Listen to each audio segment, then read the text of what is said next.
Alright, Master Chief, we're in position to launch you to the surface. Master Chief from Wish.com. Dude! What, you disagree? He's right there. You know I can hear you, right?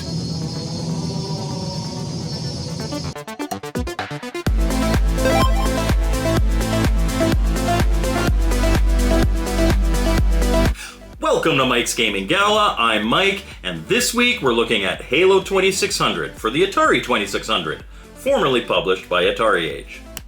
Halo 2600 came in a professionally printed box with a manual and a new injection molded cartridge.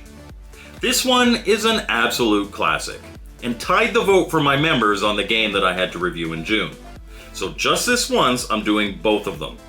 Only a couple days late to make June. Future ties will be broken by the game that got its votes first, so if you're a channel member, make sure you vote early. Alright, as of the making of this review, Halo 2600 is 15 years old. Does it stand up today? Let's see. Starting up the system, we get an impressive title screen with a nice rendition of the classic Halo theme music. I always hang out here for a while when I play so that I can hear it.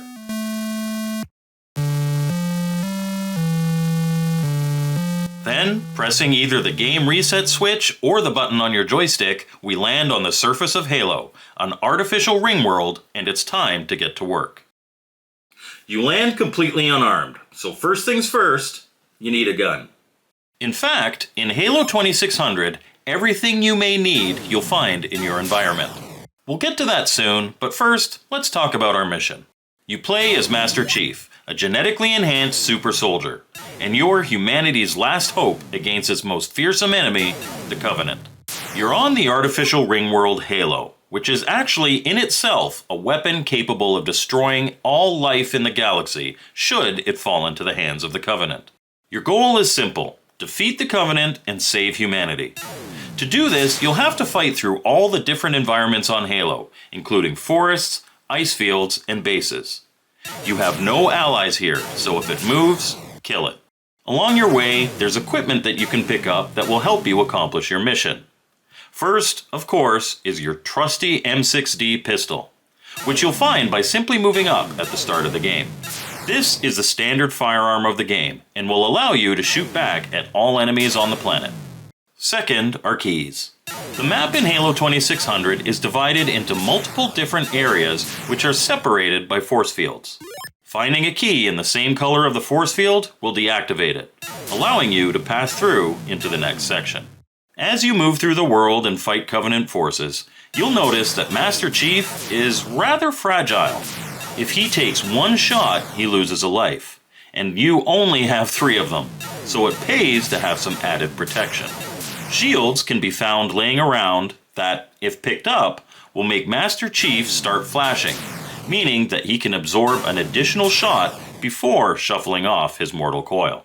Shields can't be stacked, so picking up a second one has no benefit, but once lost, it's best to look for a replacement. Sometimes enemies drop shields when they're killed, so keep an eye out, you might get lucky. Next, we have the sniper rifle. Your pistol is a perfectly adequate weapon, but do you know what beats adequate? Good. The sniper rifle is a better gun in every regard, and that's reflected in the faster fire rate. Honestly, that's kind of counterintuitive, as snipers aren't exactly known for fast shooting, but hey, we'll take what we can get. The last item you can get is the speed boots. These do exactly what you think they might do, which is make you move faster. Handy for dodging enemy fire. And those are all the items that you'll find on the surface.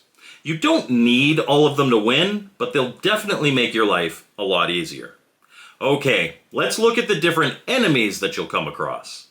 A lot of the cast of characters that we're familiar with from the original Halo on Xbox are here to give you trouble. Grunts, elite warriors, brutes, and turret guns are deadly if you touch them, as well as if they shoot you.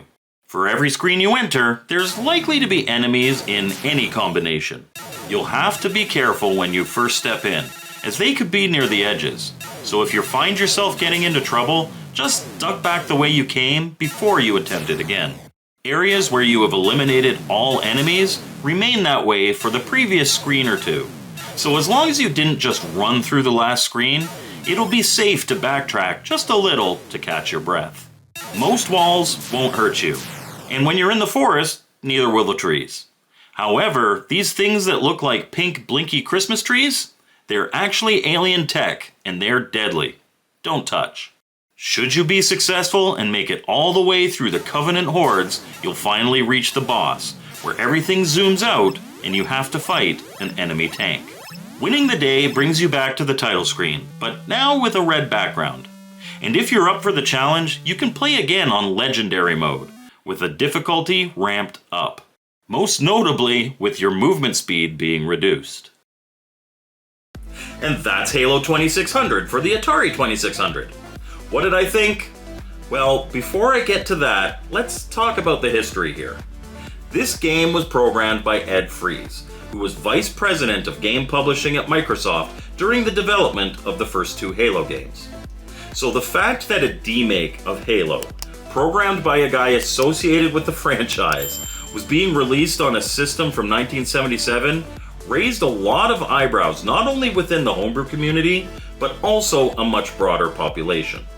I remember seeing this in the news. I don't think any homebrew game before or since has done more to put the fact that new games are still being made for the Atari out to the public. That alone demands respect. Now, is it good?